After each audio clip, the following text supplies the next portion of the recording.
Hey there, everybody. Welcome into the BettingPros NFL podcast. I'm your host, Dan Harris. With me, of course, is Matt Pearl. You can find us on Twitter at Dan Harris80 and at Sports Talk Matt. Matt, how are you as we roll into week 11? How am I? I'm a little perturbed at what we've been doing. Yeah. And it just feels like we're constantly getting caught. Yeah. Just every week, it's been a frustration where I feel I thought we were going to be great last week. Yeah. And then we just got a little bit of a, one of those weeks. And just, it's been a tough year. I mean, it's been, I look around and I talk to a lot of my friends who are in these contests as well. And it's been a tough year. So I'm okay. How about that?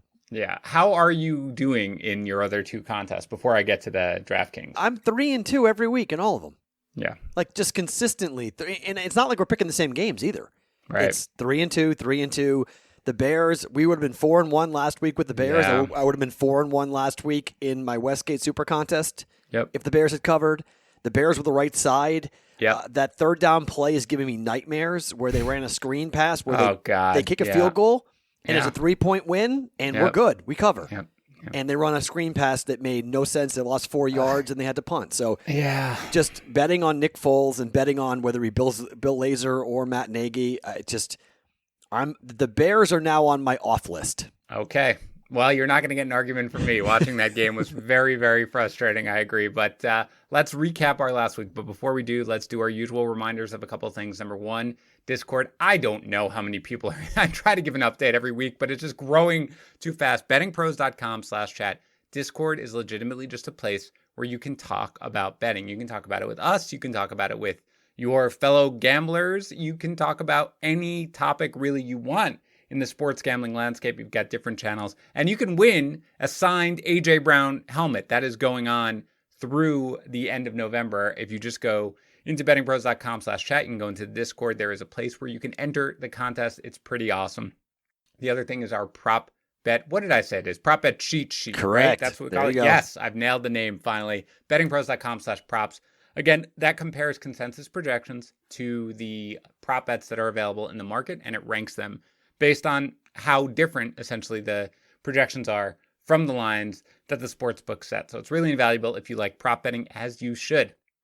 All right, so we're going to talk about this week, but as Matt said, we went 3-2 last week, which is basically what happens every week. We're essentially middle of the road in the contest. So unless we kind of really go crazy here at the end, it's going to be kind of hard to make up the ground, but it is still possible. We're 26-24, 52%. We hit on the only game that we both came into the week really liking, which was the Bucs laying 4.5 to the Panthers. That was not a sweat. We also hit in the Giants getting 3.5 from the Eagles and the Rams laying 1.5 to the Seahawks. We missed on the one that Matt liked, which was the Bengals getting 6.5 from the Steelers. And as Matt said, the one really that I liked and I pushed a little bit, which was the Bears. And they were actually only getting 2.5 from the Vikings in our contest. So we would have lost even if they made that field goal. But still, come on, do something. We got to get some wins. Also, as we'll talk about, we have to play 2 bye weeks here in the next several weeks. I think we've got 6 weeks left because it goes through week 16. Yep. We've got to play 2 bye weeks, meaning we can't make picks for 2 of the weeks.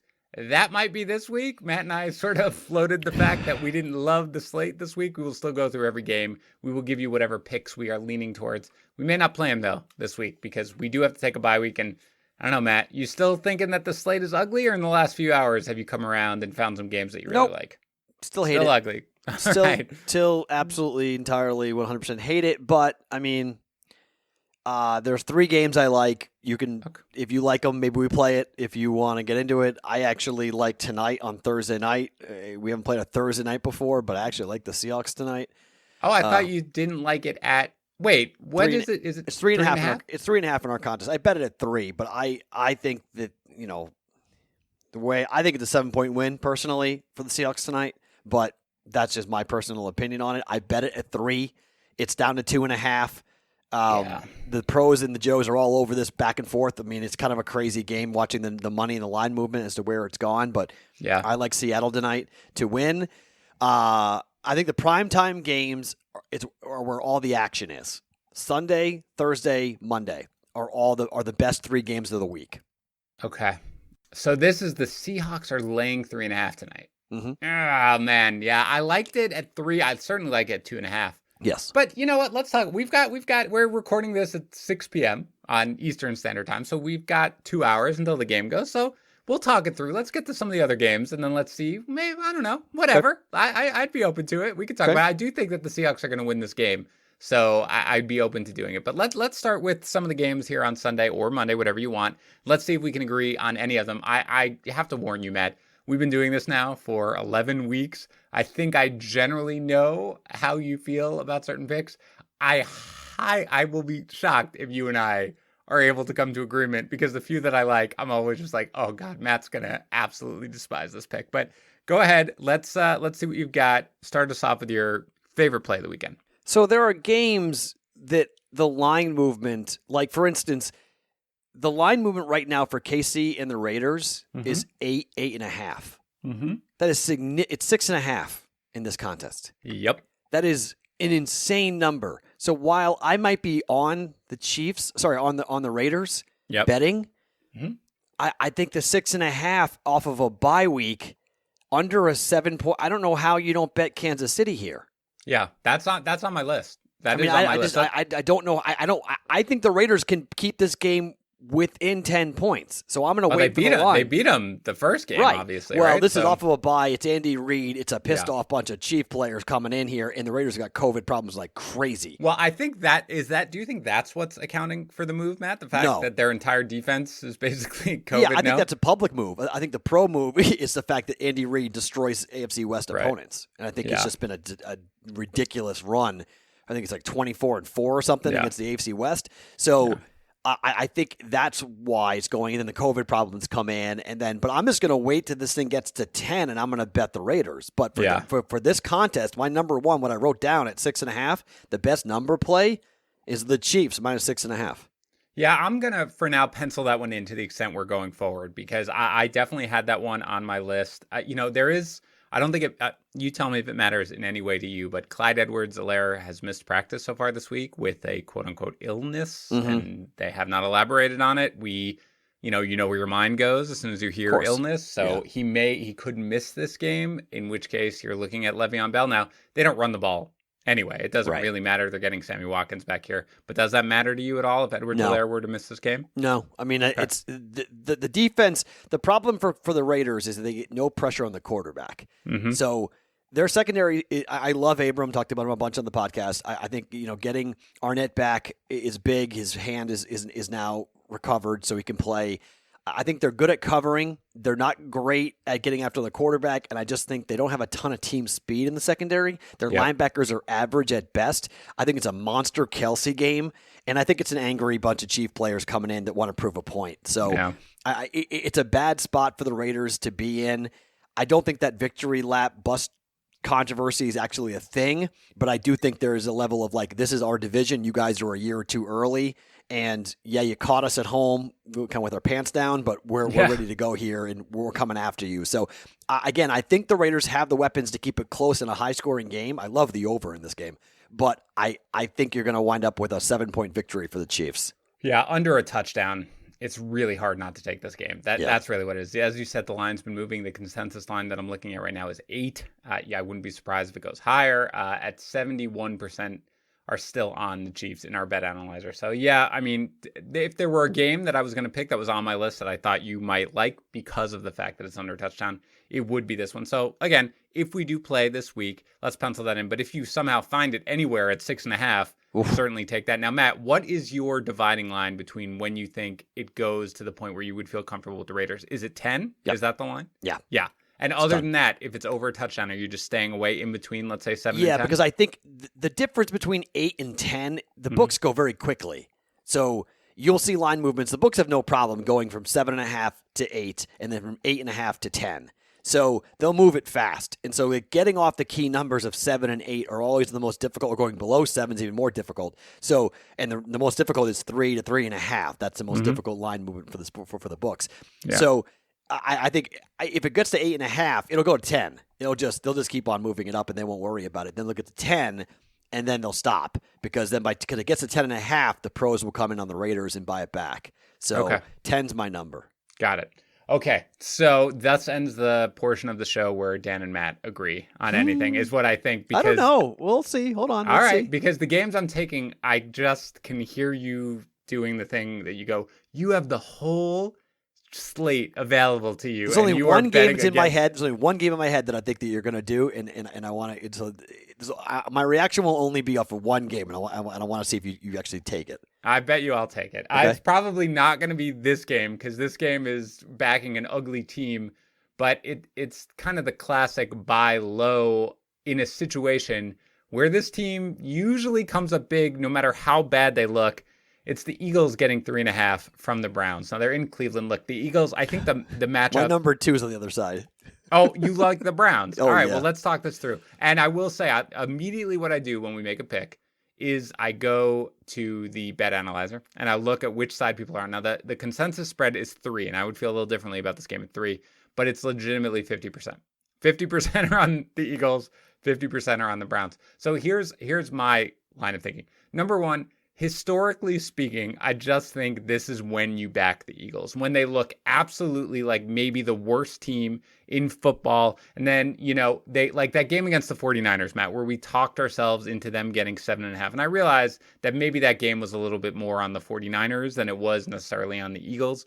But you look at a game where they look just dead in the water, which they did, and you just say, okay, this is probably a spot where they're going to bounce back. Miles Sanders looked very good in the game against the Giants. I think he's going to look very good here. They get a lot of pressure. That's the one thing that the Eagles defense really does. They get pressure. They're able to stop the run. I guess the two things that they do. They're able to stop the run. That's what Cleveland absolutely needs. And they get a lot of pressure. And, that's where Baker kind of struggles. He doesn't like to get pressure. And that I think the Browns defense is overrated. I think they've got, they've had the 2 games in the win. They've had a pretty easy schedule. So this is really more of I bet on the Eagles just when you think they're done. Now, I've caught this already at 3.5. At 3, maybe not. I think they could win it outright, but I do like it when I'm getting a hook. So go ahead and give your side because you like the Browns, obviously. Well, the weather forecast is going to be not as windy as the previous 2, but it's not going to be nice. It looks like rain, right? It's going to be cold. It's going to be rainy. Yeah. It's going to be breezy, not 50 but mile not per hour bad, wind right? gusts.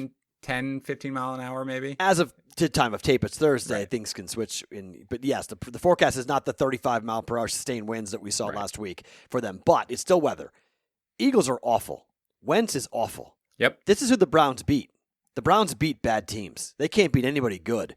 But if you look at PFF, Pro Football Focus, they have the 3rd ranked offense in the NFL right now. So, I mean, they can score and they can put the points up on anybody. And that's even with Odell or without Odell, they can put points up on the board. Hooper with the tight end.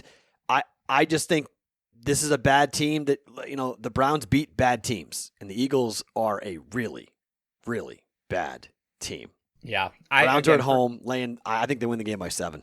Okay. All right. So we're going to stay off it because sometimes there are times where I come in on one side and you talk me into it. And I do get your points completely about this. To me, again, this is a spot where you're like, the Eagles might be the worst team in football. And then they come up big. And I really think that this is a game. Again, I think the Browns are really, I think they're overrated, man. Without Odell Beckham, I think that, Chubb is great. Kareem Hunt is great. But I think that the Eagles are going to understand, okay, let's make Odell Beckham Jr. beat us if they can, and they're pretty decent against the run. And I'm just not confident without Odell Beckham Jr. that he's going to be able to do that, throwing to Jarvis Landry and Rashard Higgins and Austin Hooper without those guys. So for me, I think this is sort of the classic, all right, the Eagles are left for dead. Wait a minute, why did they just win the game by 10 points? I don't understand what this is. So, all right, let's go to your next. That was your number 2, unfortunately. So let's go to your next one. I told you I had 3. Yeah, I'm ready. KC 1, Cleveland 2, and I think the Ravens are a mess. I got the Titans here. I think the Titans win this game outright.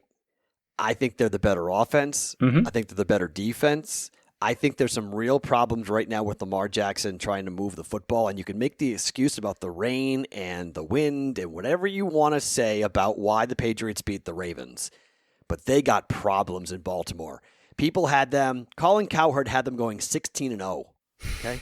16-0 this year. Yeah. There's some real problems in Baltimore. I like the Titans.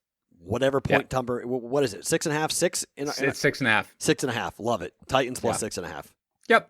I'm on this as well. And what's funny is that this wasn't my number 1, but I thought about leading with it because I was like, this seems like a game that Matt might like. Yeah.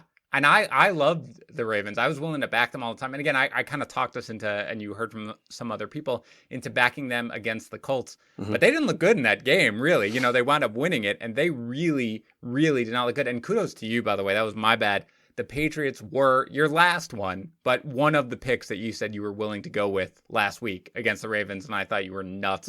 And that was absolutely the right side. So kudos to you. I mean, not only, Matt, are they a mess, but the big thing, right? Like, they're good against the run, and you're like, well, the Titans really need to establish Derrick Henry. No, Brandon Williams, and he's not going to play in this game. He's missed practice. He is the guy who stops the run. He was the guy last year when he was out. You saw how weak they were against the run. It's going to be the same thing this year. Probably no Calais Campbell here. No Stanley on the line. Nick Boyle is kind of actually a sneaky big loss that they've got here going on. So I'm in total agreement with you on this one, actually. This is two of your picks right now are two games that were not just I'm okay with it, actually on my list. So if we go, we'll go with the Titans plus 6.5 against the Ravens. Very good. All right, so you're done now, right? You don't have any other games. I have two leans. Those are my yeses. I've got two others that are on my list that if you say you want it, I'm comfortable with it. Okay, I'm not going to list those. I can almost promise you because these are ugly. So just get ready for how ugly this is about to get. How ugly do you think it is to take the Jaguars getting 10.5 from the Steelers? I like it. What? Yeah, I like it. I love it. Okay. Yeah, I mean, this is... It's not on my list, but I like it because... This is my thinking. Oh, go ahead. No. You go ahead. I'll explain. Just go ahead. Historically speaking, over the last 4 years, yep, teams with one loss taking on a team that's undefeated, they are 3-1 against the spread. I just think that this is a classic. The Pittsburgh needs to lose a game, okay? Before the playoffs, if you're a Steeler fan, this is the game you can lose. You can lose this game. Out of nowhere, you get beat. It means nothing. You have a 3-game lead in the division. You just come off of a big win over the Ravens a couple weeks ago. This game, this is Trap City for Pittsburgh here. This is a one-win team, a wounded animal, if you will, backed into a corner at home. I'm totally comfortable with it's not one of my picks, but I'm comfortable with Jacksonville. This is hilarious for because I thought you were going to be like, no way. Yeah, no, it's 10.5 at this point. It's 10.5. By the way, I did forget on the Titans and the Ravens, the spread is moving. By the way, it's now only -5 and 70% are on the Titans. So just to be clear on that one. Yeah, with this one, I mean, this is like a Mike. I wanted to fade. I forget what it was, but I maybe it was against the Ravens, but it was something where I wanted to fade Tomlin because the Steelers come in and that Cowboys game game is what Mike Tomlin and the Steelers really are. Mike Tomlin's a very, very good coach. I'm not taking anything away from him, but he does not get the team up to play in these games where they are massive favorites, especially when they're not in division, right? Like this is just, and you look at that Cowboys game, they were like inches away from suddenly being like, oh my God, you just lost to the Cowboys. And don't forget, next week is Thanksgiving. They play the Ravens on Thanksgiving, right? So they've got to be looking ahead, right? In this game, this game cannot mean anything to them. Nope. I'm not wrong, right? They play the Ravens on Thanksgiving. Correct. I didn't make that up. Yes, good. Right. So they've got to be looking ahead at that point to what this are. I'm not saying the Jaguars are going to win. I'm just saying 10.5. You're getting more than the 10.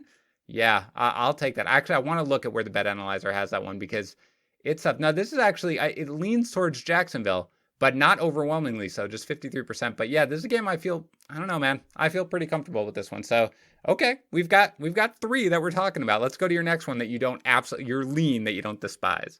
Colts. I've been so wrong on the Colts this year. You've liked the Colts a lot this year. Yeah. What about Indy this week?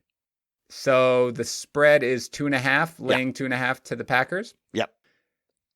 I don't hate it. I don't know, though. I don't have a good lean on it. I will say that Devontae Adams has missed practice so far this week with an ankle injury. Now, they're getting Lazard back, but their whole persona is different if they don't have Devontae Adams. Yep. And the Colts are off a mini bye. I'm a little worried that they might be flying high after that, but... Here's what I've been talking to some people about, and I don't know how you buy into conspiracy theories, but have you seen the latest one with what's going on here? Why the Colts supposedly knew what the Titans were going to be and defensively like crazy? I actually have not. There's a conspiracy theory out there that the Colts have been listening to the calls of the defenses that they're playing, and they're going back onto the game film because there's no crowd. So the radio call and the TV call, you can hear the audibles being yelled out by the defenses. And supposedly, there's been some interesting work going on with the Colts, and they know what the defensive audibles are, and you're hearing Phillip Rivers switch into different plays. They're going to put them in the better play based upon what the defense has switched into. But you feel like that's not like, I mean, I get it. It's not and illegal. That's a good thing. I'm not saying it's illegal. No. I'm just saying it's a trick of a veteran who knows what to get. That's why they've been moving the ball so well on some of these good defenses. But I would think that, like, I mean, that's, that when you first said it, I was like, wow. And I was like, well, wait, like, that seems pretty, like, why wouldn't every team do that? Like, that's, everybody knows, you can hear everything now in these games. Like, why would that be something that it's sort of like, wow, the Colts stumbled upon this amazing way? Like, I would think that teams are changing their audibles every week. I don't hate it. I just think the Colts are a good, I mean, Rivers did look done for a while. He looks a little better now. I mean, I think that they're, I think Michael Pittman Jr. being back is definitely helpful, getting him like a real playmaker in that offense. So especially with Adams being questionable, I'm going to put that one in the maybe. I mean, I lean that side, so I'll definitely put that one in the maybe. Okay, this is going better than I thought here, that I thought we would get.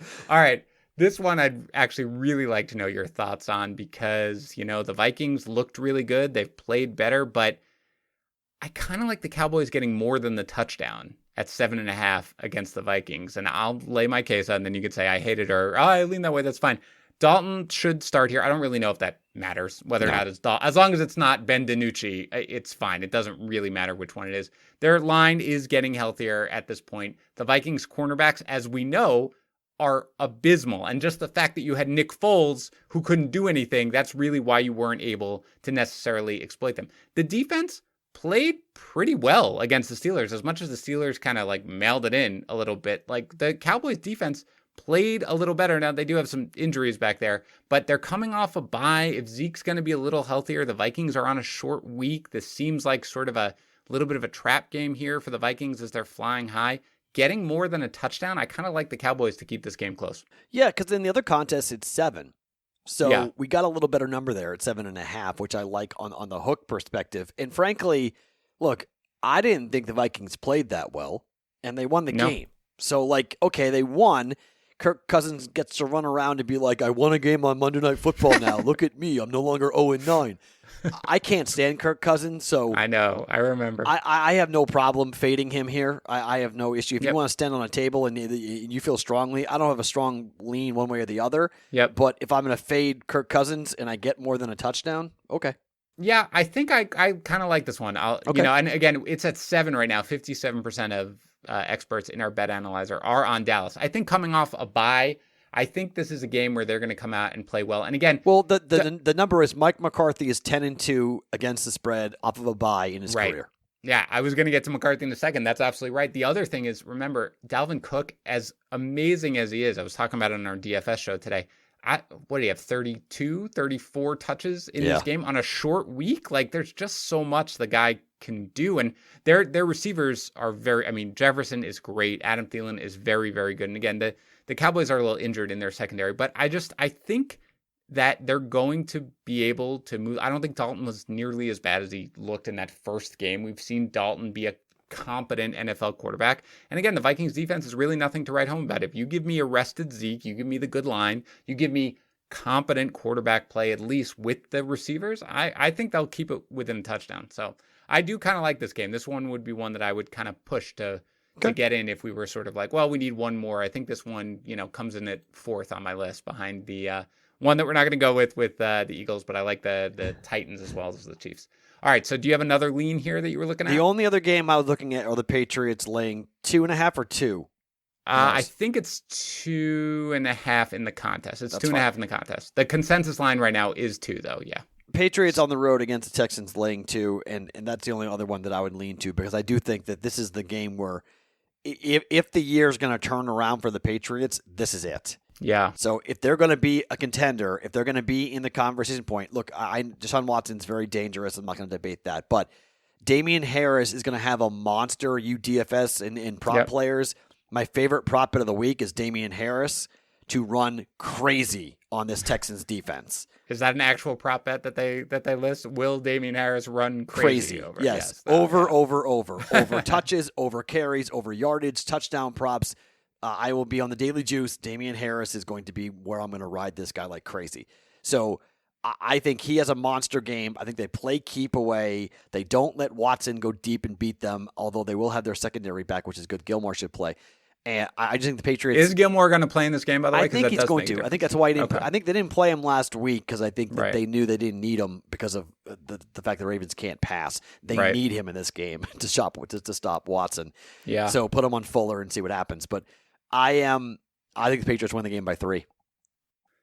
Yeah, I'm inclined to agree with this one, Matt. I'm on that side. I mean, I lean that way. It wasn't one of my picks, but I always have like, okay, if Matt comes in, which side am I on? If I say something, I was on that side, and I've kind of been more and more talking myself into this game as we got there. I was, I'm not sure that it matters, because I know it was 2.5, and it was 2.5 when I earlier locked in my pick, which was the Patriots already, and now it's moved to 2 a little bit. 62% of experts in our bet analyzer are on the Patriots. So yeah, I'm thinking there's one game I can't believe you haven't brought up yet. I thought for sure you would. Oh, I'm done. We've done it. I don't have. Wow. Which lean did you think I was giving? I thought you'd be on the Falcons. Okay. So that is fair. The Falcons were like my runner-up pick of the ones that I actually felt. I would be totally fine if you were like, I want to take the Falcons against the Saints with Jameis Winston. I just feel like, first of all, Winston just historically, he's not great as a favorite. He's great as an underdog because he's crazy, and he just is going to throw the ball until they would catch up. The Falcons off a bye. Their defense has been playing better. I don't hate the Falcons getting 4.5, but it's not one of my, I wouldn't push for it over any of the ones Pro Football Focus play of the week is the Falcons plus 5. Yeah. It's 4.5 for us. I don't really know. But my argument to them was, is it Winston you're fading or Taysom Hill? Yeah. Because who's playing quarterback? But wait, do we know who's playing quarterback for them? Are we positive it's Jameis? Because if it's Jameis, fine, but they've got another option at quarterback. Yeah, but if they were going to do this, if they were going to go to Taysom Hill, then why would they bring in Winston? Like the same thing with Bridgewater. You have Taysom Hill on your roster. If you're willing to turn it over to him, why are you bringing in an actual NFL quarterback? Then why are they paying him what they're paying him? Because they think he's the future, I guess. Well, now is your future because your quarterback's got a punctured lung. I get it, but that's why they same thing last year with Bridgewater. Yeah. I mean, I get it. Well, I think for me, and again, the consensus spread is 4, and 63% are still on Atlanta.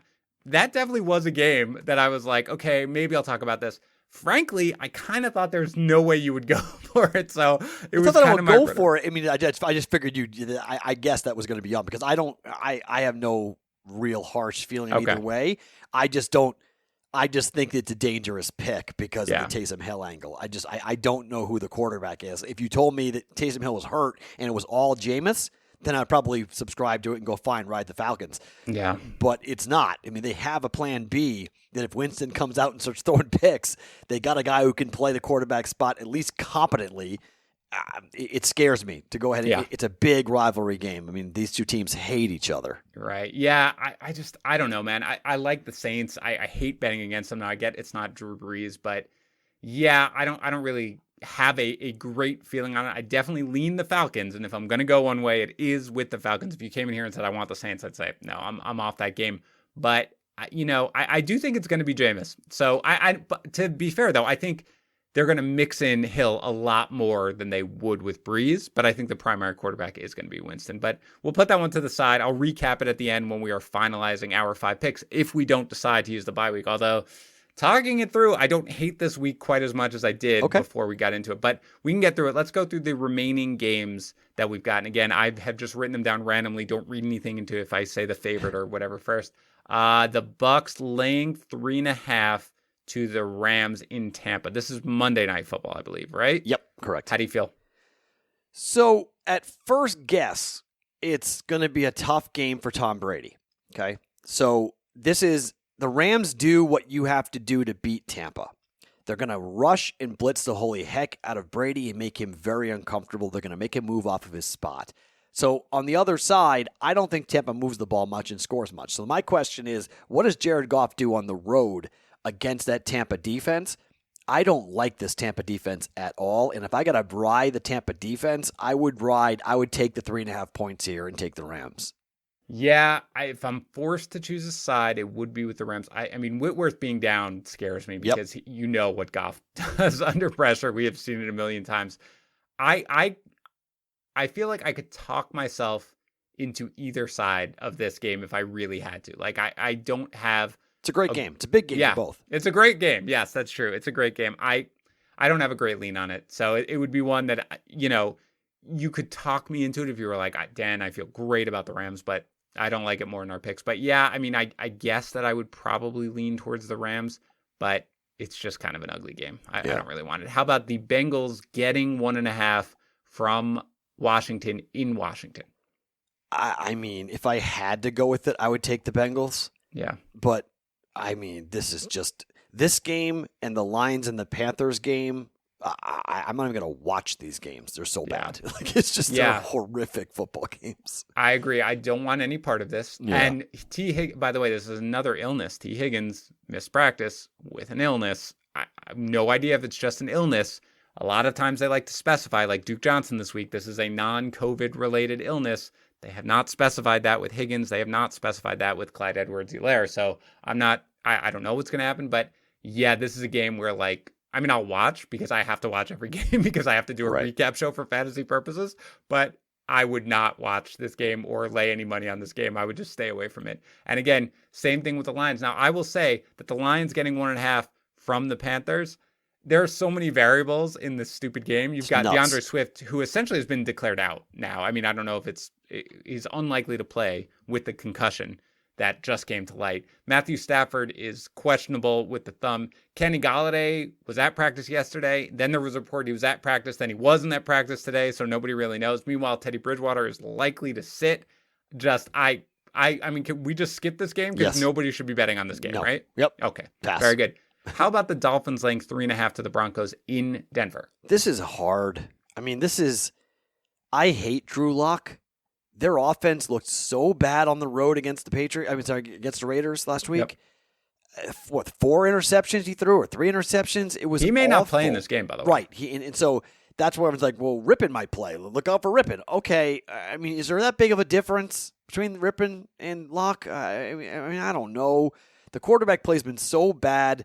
John Elway needs to stop drafting quarterbacks and let somebody else do it because they can't pick quarterbacks. It saves his life. It's embarrassing. It's the Broncos at home at altitude. I don't like Tua, like you guys know. Their numbers are still bad offensively, but their defense is scoring. They've been worse offensively with Tua. Like they have not played as well offensively. No. And that was predictable. Tua. We knew. I said it. You did at the switch. I said this is stupid. This is a bad move for their offense, but they're not doing it for their offense. They're doing it because they want to sell jerseys and make people think that they're going to be there. If I had to bet, I would take the home dog at 3.5. But is that what it is? It's 3.5, right? 3.5, correct. Yeah, I would take the 3.5 for the hook, but I don't have a great feel because the Dolphins are the better team. Yeah, I lean towards the Dolphins if I had to go somewhere, just because the Broncos are awful, man. Yep. And the one thing I will say is the Dolphins defense is legitimate. Like that is, I mean, Brian Flores, fantastic. Like maybe coach of the year considering what he has done with that team right now. Agreed. And the Broncos are just a mess, man. Like they're a mess. And I don't really care if it's Rippon or Locke, by the way. I don't consider that a huge downgrade at this point in their careers. But this is what's funny to me, Matt. That is the most one-sided game in our bet analyzer, and it's on the Dolphins at 3.5, 83%. And that is the side that I'm on. But I don't feel good. As a general rule, I don't love betting against the Broncos in It's altitude. Denver. It's a warm weather team in cold weather conditions. Yep. And all they do is run the football. So it's like if Lindsey can get free, the Dolphins have been living off of their special teams and defensive points. At some point, that runs out. Yep. So I don't like the Broncos defense. The Broncos gave up, 45 points to the Raiders, whatever it was. Yeah. I mean, it's a bad football team, but there's a lot of exterior conditions there outside of the Broncos players with altitude and weather and, cold, and the Dolphins don't like playing. Look at their record in New England in December, okay? It's not great. So it's tough to back the Dolphins there. Yeah, I think every point that you have made about why it is tough to back the Dolphins is legitimate, and I just can't back the Broncos under any circumstances. Yeah. Like I just couldn't. Final game, unless I missed one, the Chargers laying 8.5 to the Jets in Los Angeles. Well, if it wasn't for that stupid haircut, I would say I'd go with the Chargers. But anybody that's going to let the strength and conditioning coach cut their hair, I'm questioning the logic of where they are here with Justin Herbert. So This is the second podcast that I've done that has referenced feeling worse about Justin Herbert and the Chargers because of the haircut. So I really like that we're it's not the analytical on this. haircut itself. It's who he had do the haircut. He asked his strength coach to cut his hair. I mean, His hair is his thing, okay?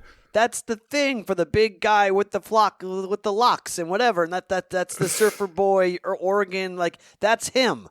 To Yeah. go ahead and cut the serial killer, fade, whatever you want to call that haircut. And to have it be like, oh, I didn't care. I wanted just something. I need to make a change. So I gave the clippers to the strength coach. Justin, dude, what's up, man? Wow. So based on that, Jets plus 8.5. All right. Well, that is a scientific analysis. I think I'm more than willing to pass on this game at 8.5. I think I would still take Chargers regardless of the haircut, but it isn't something that I feel comfortable playing just because. I mean, maybe that was Joe Flacco's game of his life against the Patriots, but if you do have if Perriman is going to play in this game, you do have Denzel Mims, who is stepping up, looking a little better. You've got Jamison Crowder, who's going to play a full complement of snaps, unlike what he did against the Patriots. I think they can at least score some points. Now, again, the Jets secondary, I mean, their cornerback group is a joke right now. Brian Poole was just placed on IR. They cut Pierre Desir. Bless Austin is out. So I don't understand how you're ever going to stop the Chargers, but it doesn't really matter. I don't really want to go near it. Okay, so let's recap, Matt. This is interesting. And again, I'll tweet it out, and Matt will tweet it out whether or not we decide to use one of our bye weeks, because we have to use 2 over the next 6 weeks. Now, I think, Matt, we have said that we're thinking of using one over Thanksgiving. Correct. That's just kind of what you want to do. So we will have that one built in. So we might use this one. I will let you know. But these are our leans. Certainly the Chiefs, for the contest at least, the Chiefs getting minus 6.5 to the Raiders. That one is a lock-in. It's much higher now, so it's going to go higher, and you've heard our thoughts on that one. The Titans plus 6.5 against the Ravens. Again, that is moving in the other direction right now, so we like the Titans there. We like the Jaguars, gross, getting 10.5 from the Steelers. That's still where the line is last time I checked everywhere. So if you can get that, I really do feel like this is just a letdown spot for the Steelers. So then we've got a few other games, Matt, that we've talked about. Really 3, unless you want to talk about the Falcons getting 4.5 from the Saints, which I don't think you do. You like the Colts laying 2.5 to the Packers and the Patriots laying 2.5 to the Texans. And I kind of liked the Cowboys getting 7.5 from the Vikings. So of those 3, do you have a favorite one that you like? I mean, I assume it's one of the 2 that you put out there. Boy, is there. Oh gosh. Yeah, it's the Patriots laying 2.5 to the Texans. Or I want to say the Patriots, but I'm gonna get called a homer for it. No, I think I think I like that one too, Matt. I think if you were like, Dan, what game do you like of those? Once we start talking about it a little bit more, I don't know, man. Like, just the Patriots, now that they're kind of back into it a little bit, and I will say that I do think that a couple of things for the Patriots. Number one, I think it's very possible, and I think you mentioned this, that it's possible that Cam, as bad as he looked when he returned from COVID, like, he could have still been, as much as he said it was asymptomatic, like, from personal experience, Matt, that it messes with you. The for brain a while fog is after that. real. The brain fog is a thing nobody wants to acknowledge because you can't measure it. It's not a fever. It's not a cough. It's just you don't feel right. And I agree. I agree. Yeah, and he has played better. I mean, he still is not a great passer, but again, I do think that the emergence of Jacoby Myers is a big deal. He is playing great. I think Damian Harris looks great. I like how they involved Rex Burkhead. I mean, I'm gaining a little confidence in this team, and conversely, I have very little confidence in the Texans. So if you're giving it under a field goal, Matt, I kind of like that game more and more. So I'd be willing to go with that one. If you're not a homer, I'll make that pick. Yeah, because look at the Texans against the run. Look at the numbers they give up. Mm-hmm. They just give up huge gash chunk plays. Yep. In the run game. So All right. So, I mean, I won't quote unquote stand on a table, but I will say that I do like particularly the Cowboys getting 7.5 from the Vikings, because I do think that they're going to come out of the bye. I think there's going to be a letdown game for the Vikings coming off that big divisional win.